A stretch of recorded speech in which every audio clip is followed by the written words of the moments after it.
Marta Novello, 27 anni, fu accoltellata senza nessun motivo per oltre 20 volte. L'aggressione il 22 marzo del 2021 lungo via Marignana a Mogliano. Identificato il responsabile, allora quindicenne, che venne condannato dai giudici di primo grado a 6 anni e 8 mesi di reclusione, pena ridotta in appello a 5 anni. Il colpo di scena nella vicenda che sconvolse la Marca quando la Cassazione nel 2022 annullò la sentenza della Corte d'Appello di Venezia.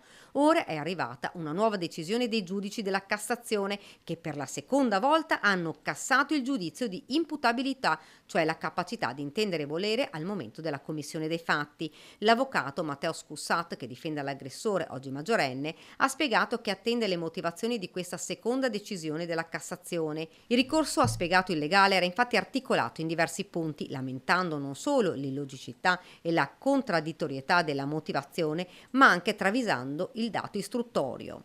Sono state inoltre impugnate ben 4 ordinanze che, ad avviso della difesa, avevano limitato il diritto alla controprova.